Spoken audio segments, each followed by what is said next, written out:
ಇವತ್ತು ನಾಡಪ್ರಭು ಕೆಂಪೇಗೌಡ ಅವರ 517ನೇ ಜಯಂತ್ಯೋತ್ಸವ ಕಾರ್ಯಕ್ರಮ ಎಲ್ಲೆಡೆಯೂ ನಡೀತಾ ಇದೆ. ಬೆಂಗಳೂರಿನಲ್ಲಿ ಕೆಂಪೇಗೌಡ ಜಯಂತಿಗೆ ಕೆಂಪೇಗೌಡ ಏರ್ಪೋರ್ಟ್ನಲ್ಲಿ ಭರ್ಜರಿಯಾಗಿ ಸಿದ್ಧತೆಗಳು ಕೂಡ ಮಾಡಲಾಗ್ತಾ ಇದೆ. ದೇವನಹಳ್ಳಿ ಬಳಿ ಇರುವಂತಹ ಕೆಂಪೇಗೌಡ ಅಂತಾರಾಷ್ಟ್ರೀಯ ವಿಮಾನ ನಿಲ್ದಾಣ ನಾಡಪ್ರಭು ಕೆಂಪೇಗೌಡ ಅವರ 108 ಅಡಿ ಕಂಚಿನ ಪ್ರತಿಮೆಗೆ ಈಗ ಮಾಲಾರ್ಪಣೆ ಕೂಡ ಮಾಡಿದ್ದಾರೆ. ನಾಡಪ್ರಭು ಕೆಂಪೇಗೌಡ ಅವರ ಪ್ರತಿಮೆಗೆ ಸಿಎಂ ಡಿಕೆ ಶ್ರೀ ಮಾಲಾರ್ಪಣೆ ಮಾಡಿದ್ದಾರೆ.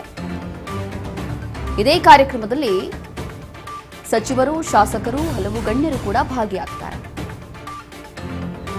ಇವತ್ತು ಬೆಂಗಳೂರಿಗರಿಗೆ ಒಂದು ಮಹತ್ವದ ದಿನ. ನಮ್ಮ ಬೆಂಗಳೂರನ್ನ ಕಟ್ಟಿದಂತಹ ನಾಡಪ್ರಭು ಕೆಂಪೇಗೌಡ ಅವರ 517ನೇ ಜಯಂತ್ಯೋತ್ಸವ ಕಾರ್ಯಕ್ರಮ.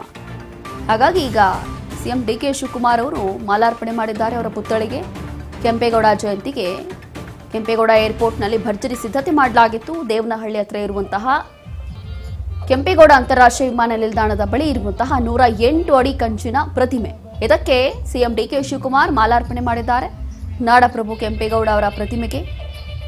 ಇನ್ನು ಈ ಕಾರ್ಯಕ್ರಮದಲ್ಲಿ ಸಚಿವರು, ಶಾಸಕರು, ಗಣ್ಯರು ಕೂಡ ಭಾಗಿಯಾಗ್ತಿದ್ದಾರೆ. ಹೀಗೆ ದೃಶ್ಯಗಳಲ್ಲಿ ಗಮನಿಸ್ತಾ ಇದ್ದೀವಿ.